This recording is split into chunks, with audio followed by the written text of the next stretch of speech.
নির্বাচনের আগে এবার বিশ্ব ইজতেমা অনুষ্ঠিত হচ্ছে না। তুরাগ নদীর তীরে আগামী আগামী যে বিশ্ব ইজতেমা বা এই যে আসন্ন কিছুদিনের মধ্যে বিশ্ব ইজতেমা হওয়ার কথা ছিল সেটি অনুষ্ঠিত হচ্ছে না। নির্বাচনের আগে ইজতেমা মাঠে কোনো ধরনের অনুষ্ঠান বা সমাবেশ না করার জন্য সংশ্লিষ্টদের অনুরোধ জানিয়েছেন স্বরাষ্ট্র মন্ত্রণালয়। ৩০ তারিখে স্বরাষ্ট্র মন্ত্রণালয়ের উপপ্রধান তথ্য কর্মকর্তা এই তথ্য নিশ্চিত করেন। তিনি জানান যে এ বিষয়ে প্রয়োজনীয় ব্যবস্থা নিতে পুলিশের মহাপরিদর্শক, গাজীপুর জেলা প্রশাসক এবং পুলিশ সুপার সহ সংশ্লিষ্ট সকল কর্তৃপক্ষের চিঠি দিয়েছে স্বরাষ্ট্র মন্ত্রণালয়।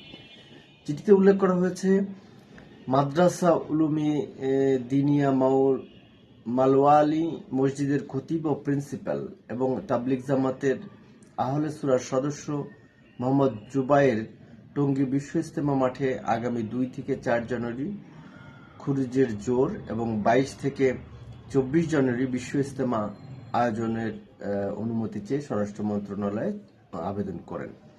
তবে আবেদনের পরিপ্রেক্ষিতে স্বরাষ্ট্র মন্ত্রণালয়ের পক্ষ থেকে জানানো হয়েছে যে ত্রয়োদশ জাতীয় সংসদ নির্বাচন ও গণভোট 2026 সুষ্ঠুভাবে সম্পন্ন করার স্বার্থে নির্বাচন পূর্ব সময় ওই মাঠে বিশ্ব ইজতেমা বা সহ কোনো ধরনের সমাবেশ বা অনুষ্ঠান না করার প্রয়োজনীয় ব্যবস্থা গ্রহণের নির্দেশনা দেওয়া হয়েছে এবং অনুরোধ জানা হয়েছে। তো নির্বাচন পরবর্তী হয়তো কোনো এক সময় এই বিশ্ব ইজতেমা অনুষ্ঠিত হবে, সেই বিষয়টি হয়তো পরে নির্ধারিত হবে। সুপ্রিয় দর্শক মণ্ডলী, ভালো থাকবেন, নিরাপদে থাকবেন, সুস্থ থাকবেন, আমাদের সঙ্গে থাকবেন।